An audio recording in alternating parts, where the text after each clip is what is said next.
Star Trek, From Ashes and Darkness by Heartlocket1004.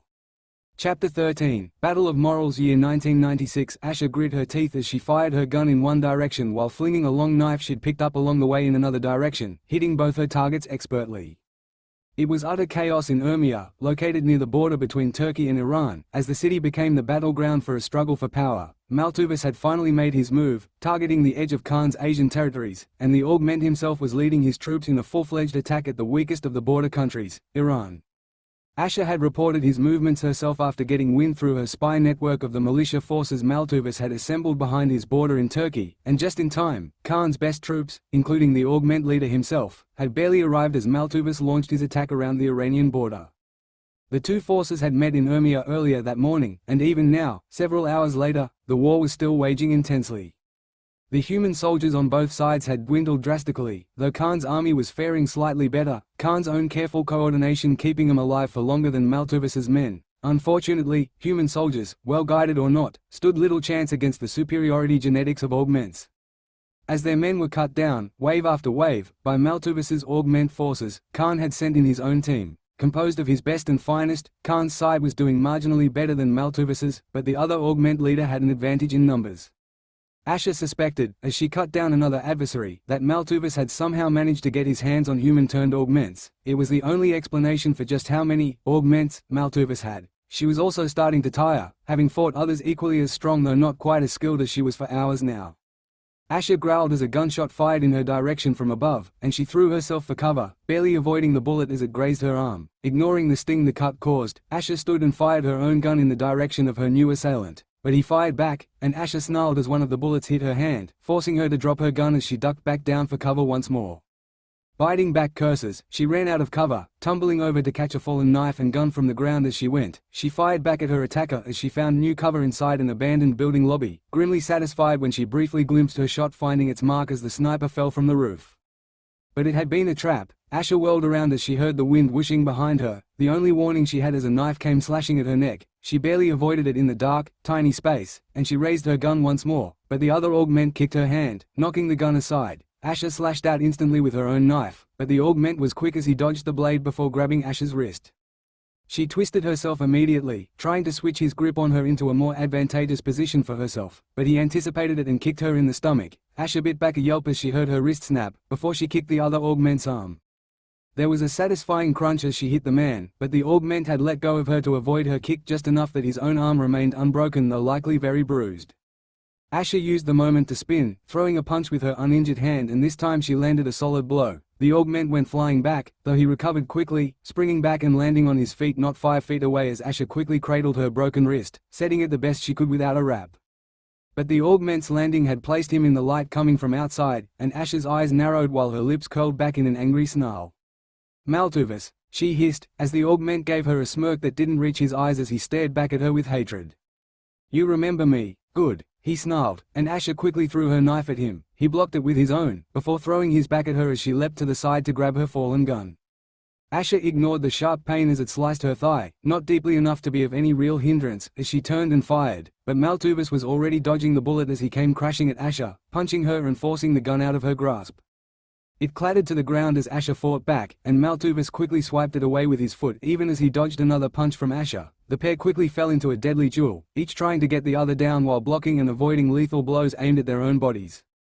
Asha snapped a kick up at Maltuvas, just as he punched her shoulder. Her foot connected against his side, breaking a rib at the same moment that his fist collided with her shoulder, breaking her collarbone. Asha winced, a fatal mistake. Instantly, Maltuvas's leg shot out, crashing into hers and causing her to go tumbling down as he snarled, I told you that one day, I would get you in a real fight and kill you. Asha tried to flip away, but he saw it coming and punched her chest, knocking her flat on her back. His knee landed on her hip as she fell, pressing down and almost cracking her bone as he held her in place. At the same time, Maltuvas got his hand around her neck, pinning her down effectively as Asha struggled, trying desperately to break his grip but she was failing. Her body was weary from the long hours of battle, and she was already weaker than a full Augment like Maltuvas. Pinned as she was, there was no chance she could escape, and they both knew it. The Augment's brown eyes blazed with triumphant anger as he snarled, and I finally have you. You thought you could beat me, but let me teach you your place. Asha gasped, fighting to breath and keep conscious as she tugged at Maltuvas's grip viciously, barely keeping him from choking her, but it was only a matter of time now. time, and the bastard's gloating. "I heard you're his favorite," Maltuvis hissed. "Khan." He spat the name as though it left a bad taste in his mouth. "I knew he was weak. He always said I was the weak one, but he was the real weak one. And to have claimed a worthless half-human like you, he's even weaker than I thought." "He's not weak," Asha bit out as she struggled against Maltuvis's chokehold. "Khan will kill you." She broke off as Maltuvis's hands squeezed her airways, and Asha choked while Maltuvis snarled, almost spitting mad, "He can try." His eyes became wild, insane, as he laughed. "What kind of look will he have when he finds out I killed you after all? Then I'll be killing two birds with one stone. I get rid of you, an eyesore, and Khan will have lost to me after all his pompous talk." Maltuvis chuckled. Asha kicked up, but Maltuvis didn't even budge, too far gone in his mad victory to even feel the blow as he hissed with malicious joy, "This is going to be the most pleasurable moment of my life." The augment stopped speaking abruptly, his eyes going wide as a flat but deadly voice spoke from behind the male. "I said I would kill you before you could harm her." Maltuvis's hands left Asha's neck the instant the voice spoke, reaching back quickly while Asha breathed in deeply and sharply, choking on the abrupt release of her airways. She blinked, her eyes watering as she looked up, just in time to watch as Khan snapped Maltuvis's neck, right as he finished speaking and before the augment could even defend himself. Maltuvis's hands fell limply to his sides, dropping from where he'd been reaching up to tear Khan's hands away, and his head lolled. Asha gulped down air as she watched Khan sever the other augment's spinal cord completely before throwing his adversary's body carelessly to the side. There would be no recovering for the augment now, his cells couldn't heal even if they wanted to with the way Khan had twisted and torn all the bones and muscles, and once he was brain dead from the lack of blood going to his head, Maltuvis would be no more. Khan didn't even look over as he knelt down swiftly beside Asha as her breathing slowed to normal, his eyes darting over her as he checked her for injuries. "Your wrist needs wrapping," he noted, and Asha nodded once. "Yeah," she croaked out, before wincing. Khan's eyes narrowed instantly, and his hand lifted to trace the bruises appearing on Asha's neck. They would be gone within the hour, but Khan scowled as he glared murderously at Maltuvis's body once more. Maybe he'd been too kind on the augment in dealing his death, a slower torture. "Thanks," Asha interrupted his silent cursing, and Khan glanced back at her, "for saving me." Of course, Khan's tone was as cool as ever, bordering on dismissive, but his eyes gave him away as they burned with a deadly fire, and Asha smiled slightly. They would need to go back out there, to end the fighting that would now be all but won with Maltuvis's death, but for one moment, Asha stayed beside Khan as he leaned down and, wrapping his hand into her bright red hair, kissed her roughly. Asterisk asterisk asterisk asterisk asterisk asterisk asterisk asterisk asterisk asterisk asterisk asterisk year 2259 aboard the Enterprise, status report, Spock called as the whole bridge and ship was in chaos. The sudden attack from the Vengeance had caused them to lose even more power from the little they had, and all of them could feel the ship starting to tilt dangerously. "Central power grid is failing, sir," a man replied, and Spock ordered, "Switch to auxiliary power." "Auxiliary power failing, sir," another female lieutenant replied grimly, and Spock pursed his lips. "How long can we hold?" he asked, and Uhura answered flatly, 5 minutes, maybe less." Spock nodded tightly, before turning to ask, "Where is the captain, Mr. Sulu?" Sulu could only shrug helplessly as he answered grimly, "Our sensor array's down, sir. I can't find him." It was at that moment that the viewscreen lit up behind Spock while a loud, pained groan came over the incoming transmission. Spock whirled around, just as Jim called, "Spock." "Captain," Spock called back in relief as he saw Jim standing before the transmission viewscreen. The rest of the bridge also sagged a little in relief to see their captain, looking worse off with a bloodied and bruised face. They tensed almost immediately however, when the screen shifted, zooming out and revealed Khan standing behind Jim, the augment looking incensed about something. "Captain," Spock gasped, now worried, but Jim shook his head as he said firmly, "It's all right, Spock, mostly." "Captain?" Spock asked, frowning in confusion, and Jim explained shortly, "Listen very carefully, Spock. Asterisk asterisk asterisk asterisk asterisk asterisk asterisk asterisk asterisk asterisk asterisk asterisk 10 minutes earlier Carol whimpered as Khan dropped her father's body, her shoulders quaking and heaving as she turned her head away, unable to look at the limp heap that had seconds earlier been her father. Khan meanwhile had already turned away from the body, ignoring both the body on the ground and his bloodied hands as he moved swiftly once more across the room. Jim tensed automatically from where he still lay after having been bodily thrown by the augment, fully expecting a full assault on himself, Carol, and Scotty, or worse, for Khan to resume attack on the Enterprise. Jim was surprised, however, when Khan bypassed even him, not even looking down as he went straight to the red-headed woman lying sprawled across the floor. Khan knelt beside Asha where she lay on the ground, but more importantly, Jim stared, doubting his eyes as he saw the way her chest rose and fell ever so slightly, somewhat slower than the normal human sleeping rate, but way too fast for a supposedly dead person. But that laser should have hit her heart, right? Jim couldn't help but dart his eyes down to the redhead's chest as he wondered how she was alive. It was then that he finally realized she hadn't been hit in the chest as he'd initially thought. Instead, he saw that the blood had seeped down and across from a non-fatal laser wound on her upper chest area between the left shoulder and sternum. But even so, Jim knew it should have been a serious wound, so why did she look like she was already starting to recover? Jim shook his head as he slowly pushed himself up into a sitting position, wincing heavily as he did so. He then glanced back at the pair when he managed to sit up, only to almost fall over in shock as Asher stirred, somehow starting to recover. Enhanced metabolism, Asher had said earlier, but this was way beyond enhanced. This was unbelievable. Khan, apparently satisfied, finally turned away from his injured lover to instead fix Jim with a cold look. Jim stiffened, tensing again, when Khan asked flatly and more than a little sarcastically, "Are you worried, Captain?" "Should I be?" Jim countered. He knew that if Khan was going to kill him now, he would stand no chance. The augment had proven to be his superior in hand-to-hand combat and Jim was still recovering from what he suspected might be a concussion. And if he was killed, then his crew. "Not if you comply with my orders." Jim bristled at Khan's words while Carol flinched again from where she lay, but Khan continued as he stood to his full impressive height, towering over the blonde captain and injured doctor. "My crew, in exchange for you and your crew's safe return aboard your ship." "My ship is failing," Jim argued. "The best option would be to transport them here, aboard the Vengeance." "There are no alternatives for you, Captain," Khan answered coldly, his blue-gray eyes flashing darkly. "You have only two choices. You may either return to your ship now and attempt to salvage what you can, or I will kill you and see if Mr. Spock will be more willing to abide by my terms." "And what will you do if you send us back onto the Enterprise?" Jim asked through gritted teeth, and Khan answered dismissively, "You already know, Captain." "You'll get away," Jim muttered, and Khan didn't bother to reply to that. Instead, he simply asked, "What will it be, Captain, or do you need an incentive?" He gestured at Carol, making Jim tense, but Carol spoke, her voice as strong as she could make it given the circumstances. "Captain, do not be swayed by his threats. I am prepared to give my life, as a Starfleet officer," this she said as she looked Khan darkly in the eyes, "for what is right." "Interesting choice of words, officer," Khan answered evenly as he looked Carol back in the eye, "considering the Starfleet your father stood for."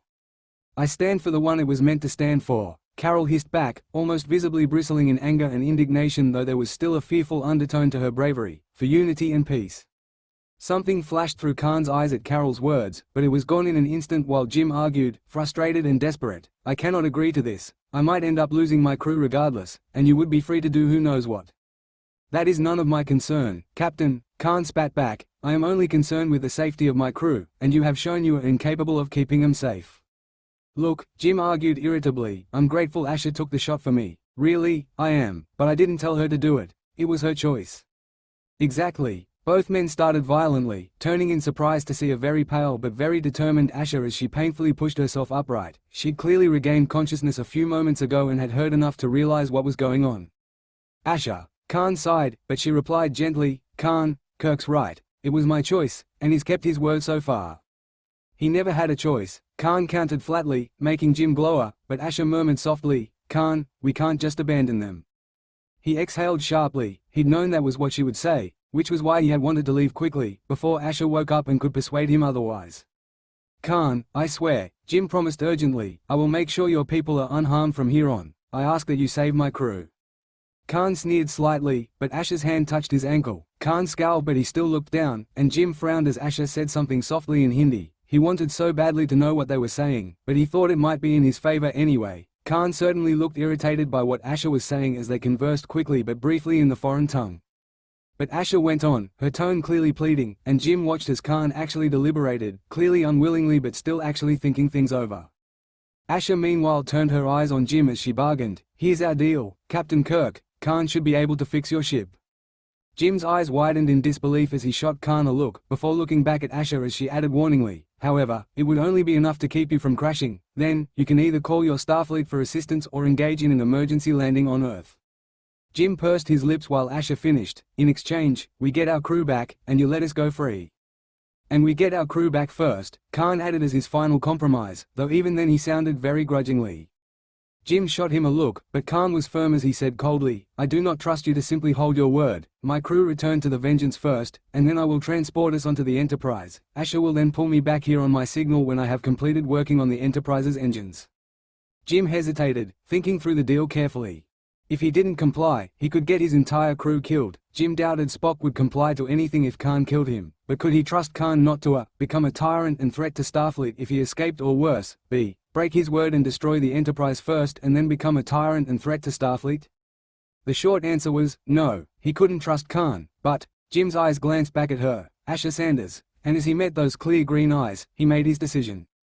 Deal, Jim agreed. Chapter 14, Compromise, D. Year 2259.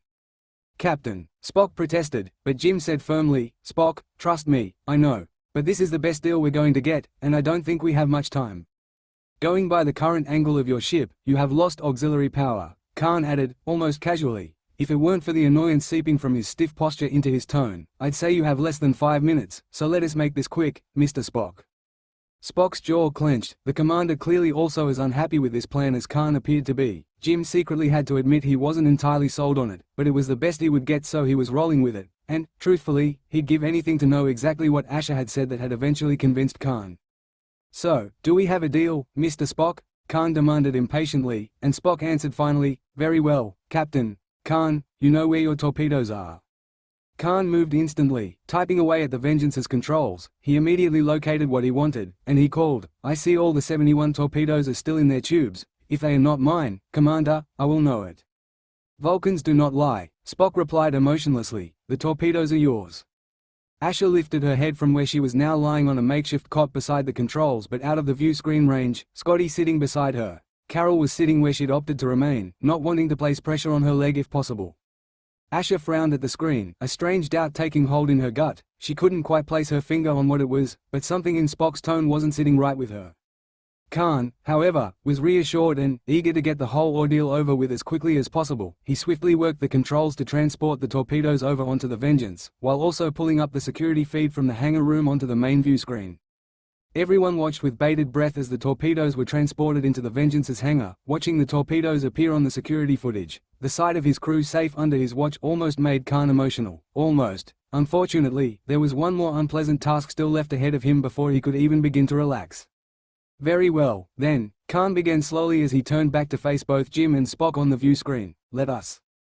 A loud bang interrupted him, followed by consecutive others that violently shook the entire ship. Both Asher and Carol cried out in both surprise and pain as they were all jostled about, while the men all clung onto something to brace themselves. Alarms began to blare all around the ship as all of them stared at the security footage of the Vengeance hangar, bearing witness to exactly what had happened. The moment the torpedoes had been transported aboard, a laser inside the Vengeance's hangar had automatically been activated, shooting the nearest torpedo and setting it off. The explosion soon set off the chain reaction they had all felt, as one by one all 71 torpedoes had detonated, triggered by the explosion of the torpedo beside it. "My God," Jim breathed as Carol lifted a hand to her mouth in horror, and Scotty's eyes widened. But Jim's voice was lost in the dual voices as Asher and Khan screamed just one word, but one word filled with chilling anguish and anger: no. Asterisk asterisk asterisk asterisk asterisk asterisk asterisk asterisk asterisk asterisk asterisk asterisk Year 1996. "Khan," Katie said seriously, "we've got to stop." "Otto," Khan spoke stonily, ignoring the black-haired woman beside him as he addressed his second-in-command, "take these orders and have them issued immediately, and take Rodriguez with you when you head out tonight. He'll be needed on the borders." "Yes, sir," Otto answered instantly, though he looked a little doubtful as he took the papers and walked out, calling for Armando Rodriguez as he went. "Khan," Katie snapped furiously, but Khan interjected sharply, "No, Katie. If we surrender now, I condemn all of our people to death. Even Asher knows this. That is why she has not tried to do what you are doing, pointlessly arguing with me." "No, she hasn't argued against you because you refused to listen," Katie shouted, glaring at her. "Brother, Khan, I agree. We all do. That we cannot turn ourselves into the humans, but if we continue to fight, it'll only be a matter of time before we're all killed or captured anyway." "Then what do you suggest, Katie?" Khan asked in a deceptively calm voice. In many ways his tone was even scarier than when the powerful leader was shouting. It was so cold and devoid of any emotion. "That we run, hide? Where do you suggest? There is nowhere to go." "Yes, there is," Katie refuted, giving him a pointed look. I know Asha told you about her contact that could get us a spaceship, we could leave, and we'd be safer now than later, while the rest of the world is still scrambling to pull themselves together after the war. You would have us go into space, Khan said flatly, and sleep until it is safe to show our faces once more, like common criminals. Stop being so dramatic, Katie snapped, her eyes flashing with irritation. Look, think of Asha. Don't you dare try to use her against me, Katie, Khan warned, his own blue eyes flashing warningly. But Katie went on doggedly, Khan, please just listen to reason, she came so close to being killed by Maltuvas. I stopped him, Khan said stonily, but Katie continued over him, and recently in Australia. I was there to save her, and again in Egypt. I was there, and how long will you be there? Kai exploded, glaring at Khan with angry and fearful eyes. How long, before you are too late? We've already lost over 50 augments, and thousands of humans. What if Asha's next? I would never let that happen, Khan answered flatly, and Katie shouted, that's what I'm worried about, Khan, what if you're next? We've all come too close to brushing with death recently, and Khan, I don't want to lose my brother and sister. There was a beat of silence as Khan stared at Katie evenly while she panted, her shoulders heaving with emotion as she stared him down. After a moment, the tension seemed to leave Katie as she finally ran a hand over her face, closing her eyes as she whispered, I don't want to lose you and Asha the way we lost Daniel and Nadi. Khan tensed instantly at the mention of their former comrades. After Maltuvas's death and the fall of his reign, the humans had finally gotten the edge they'd needed to turn the war in their favor in the prior year. Khan's own weakened forces had barely managed to hang on, while the other augment-ruled nations had soon fallen one by one. Khan was now the only one left, but, Katie was right, the costs had been high. The most recent was Daniel, who had been killed only last week in a bombing of their Chinese base when Khan's power there had fallen, and his lover Nadi, who had been one of the augments in Khan's class back in the day, had become hysterical with grief before finally going rogue and taking on the humans single-handedly in revenge. She'd taken out a troop of several hundred before she'd finally been taken down and killed 3 days ago. And Khan knew, if anything happened to Asha, he would be the same. Nothing short of his own death could stop him from seeking revenge on every single one of the ones responsible and destroying anyone who dared to get in his way.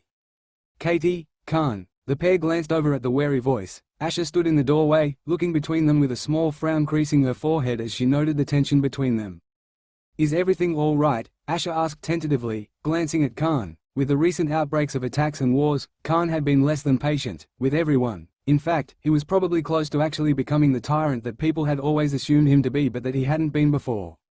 The tension and the rising threats to their people had Khan on constant edge, making him volatile and unable to be reasoned with. He even quarreled with Asha, and one of their fiercer arguments had rendered him so angry that, when they'd been abruptly called to a situation in North India, Khan had refused to let any of them help, instead fighting the entire battle single-handedly. He'd still won, but Asha refused to argue with him after that, fearing for Khan's life. Otto, too, kept his mouth shut, but Katie was never one to hold back whether for herself or those she cared about, especially if it was for those who she cared about. No, it's not, Katie answered now, before Khan could, turning to face the younger woman beseechingly. Asha, just tell him, I know you agree with me, and that you think our best option is to leave Earth. Asha hesitated, tensing instantly as she understood the argument that the two had been having before her arrival, while Khan glared at Katie darkly. Asha, he asked evenly, not looking at her, and if she had been anyone else Asha would have flinched at his icy tone. As it was, she exhaled sharply before saying carefully as she walked over, it's true, I do think our best option is to leave while we can. Khan's glare darkened while Katie smiled grimly back in satisfaction. He broke his gaze as a soft hand touched his, and Khan turned to glare darkly into Asha's green eyes instead. She simply met his gaze evenly as she said firmly, I'm not going until you do, you know that. It's either both of us, or neither at all. Khan's jaw clenched while Katie watched grimly. She knew she'd almost got this cinched in a bag now that Khan was being forced to listen. Asha, this is for you. Juliet Savine, their top communications augment, called as she held up a piece of paper with coded words transcribed onto it. Coming, Asha answered, staring at Khan searchingly one more time before she left. Khan watched her go as she took the message and starting to decode the message that only she and a handful of their team knew how to read. Katie's eyes remained on him as he stared at Asha, the woman waiting patiently for Khan as he deliberated. Khan's eyes finally flickered back to Katie, and seeing the first signs of wavering in his eyes, Katie pleaded softly, you know we're right, Khan. Please, if you won't do it for yourself, do it for us, for Asha. Khan growled, not appreciating Katie's bluntly calculating plea, but he could no longer ignore what he knew in his heart of hearts had been before him since Maltuvas's death. They could not win if they stayed, and they would all be wiped out before the end of the century if not sooner. He, Khan, would be condemning his people, his family, Khan glanced after Asher one more time, and Katie knew from the look in his eyes that she had succeeded at last in convincing him, before he even had to speak. Go get Otto back, I'm calling a meeting. Asterisk asterisk asterisk asterisk asterisk asterisk asterisk asterisk asterisk asterisk asterisk asterisk. Things had gone quickly after Khan's order was given. They made swift plans, going into hiding and acting while the human leaders in the world remained uncertain as to what was happening and where Khan was even based. Under Khan's orders, his remaining 83 followers shut down all their operations, erasing every trace of their presence and any hints of their plans, while Asher, Otto, and Katie prepared them for their escape. Within the week, everything was completed and the crew of Augments were soon lined up and placed into cryogenic stasis aboard the SS Botany Bay. Inside the spaceship, Khan watched as Katie and Otto, the last two to be placed under, froze over slowly, before turning to look down at Asher. Asher met his gaze with green eyes filled with determination but also sorrow before she turned back to the only other people left awake in the whole facility, an older, human couple standing beside the two Augments. See, not too difficult, she said bravely as she smiled at the two humans. It's really simple, actually. It's weird it took humanity so long to discover how to do it. Ashley, the man chided while the woman beside him swallowed. Sorry, bad time to make jokes, Asher offered, smiling sadly as the human man shook his head at her before turning his green eyes on the tall Augment standing silently behind the redhead. You're sure this will be safe? The man checked, and Khan answered calmly, it is the best option to ensure your daughter's safety. That doesn't really answer our question, Mrs. Sanders interjected a little sharply, and Asher chided softly, Mum. Mrs. Sanders bit her lip, glancing at her daughter as Asher faced both her parents, saying comfortingly, you know Khan's right. The way things are here now, we'd be killed for sure. Out there, there's still hope. I know, but I still say, Mrs. Sanders began, when her husband lay a hand on her shoulder. The old woman went quiet instantly at his silent rebuke, while Mr. Sanders told his daughter firmly, we understand, Ashley, and we'll pray for your happiness, always. Asher's eyes filled with tears, but she smiled as she nodded. Thanks, Dad. She managed to get out, and Mrs. Sanders sobbed. Asher reached out to her mother, hugging her gently while Mr. Sanders held his wife's shoulder tightly. The man turned back on Khan, who met his eyes unflinchingly even as he was struck as he always was by their uncanny resemblance to Asher's. It was obvious whom she'd inherited her bright, fiery eyes from as Mr. Sanders looked at Khan seriously. You'll look after her. It was an order more than a question, but Khan nodded in response anyway. With my life, Khan promised, and the human warned sternly, you'd better. I don't care if you were ruler of a quarter of the earth or the whole damned universe, Mr. Noonien Singh. If my daughter is hurt because of you, I will hunt you down even from beyond the grave. Dad, Asher sighed as she let go of her mother, but Mrs. Sanders was nodding with her husband, wiping her eyes as she turned to Khan and added with similar ferocity, we both will. Mum, Dad, Asher interjected, you don't have to worry, I can take care of myself, and I promise I'll be fine. I'm your daughter, remember? She smiled, and Mr. Sanders answered firmly, how could I ever forget, my little girl? His voice caught at the end, and Ashley's eyes were suspiciously bright as she hugged her father as well. Khan observed silently as Mr. Sanders' hands trembled just slightly as he held his daughter close for a moment before he let go and pushed her towards Khan. Now, you'd best be off, he said in an attempt at a brave face. Mrs. Sanders was trying her best to also hold back tears as she nodded, saying in a thick voice, don't want to miss your flight, right, dear? Asher laughed, though it caught in her throat, before she looked up at Khan. He nodded once, and Asher glanced back at her parents as she stepped into one of the two remaining cryotubes. Bye, Mum, bye, Dad, I love you both, she whispered, and her mother sobbed again even as her father waved bravely. Khan stepped forward, personally seeing to Asher's freezing, and she caught his eyes as he slid her tube shut. See you when I wake, she asked in an attempt at levity, and Khan smiled gently for her. Of course, he promised, and she smiled back at him. Love you too, Khan, she murmured, and Khan nodded as Asher closed her eyes, leaning her head back as the cryostasis started. Soon, she was sleeping peacefully with the rest of their crew, and Khan turned stoically back to her parents as Asher's mother broke down in tears while her father rubbed his wife's shoulder comfortingly, his own silent tears spilling over at last. If you wouldn't mind, Khan requested quietly, and Mr. Sanders nodded. Stepping forward, the human man took position by the last remaining cryotube, when Khan said suddenly, there is one thing you should know. Mr. Sanders glanced at the younger male and Khan looked him right in the eye. It should have been unnerving, but Asher's father felt a sense of relief wash over him as Khan said to the two humans with steely determination, I will protect Asher and ensure her happiness when we wake up, if it is the last thing I do. That's quite the promise, Mr. Sanders answered slowly, his green eyes piercing Khan's blue ones. I hope you'll keep that, Khan. Khan just jerked his head once in a nod, as Mrs. Sanders said softly and sincerely, thank you, Khan, and I'm sorry for things before." Khan glanced at the woman for just a moment. With her red hair, streaked with grey, and her small stature, the woman looked very like Asha, except for her facial features, which Khan's woman had clearly inherited from her father. "No, thank you," Khan said abruptly, and Mrs. Sanders frowned slightly in confusion. Khan paused for a fraction of a second. He rarely ever, even to Katie or Otto, spoke about personal matters, least of all honestly. However, he recognized the need that the two humans before him had for reassurance as they were forced to let go of their most precious and only daughter. So, the augment made one exception as he clarified, looking at the two humans as he spoke with uncharacteristic sincerity, "for bringing Asha into this world, and I am sorry, for taking her away from you." Mrs. Sanders gave him a long look, a pensive expression on his face before she nodded. "And thank you," her husband added quietly, "for looking out for her when we can't." Feeling very uncomfortable with all the personal talk, Khan just nodded once before finally stepping inside the cryotube. Khan watched momentarily as Mr. Sanders quietly closed the tube and began the cryostasis process before he also closed his eyes and joined his crew in their deep sleep. And the Sanders exited the SS Botany Bay, standing in the bay to watch with sorrowful eyes as, with the final press of a button from Mr. Sanders, the SS Botany Bay took off into space, carrying its sleeping crew far, far away.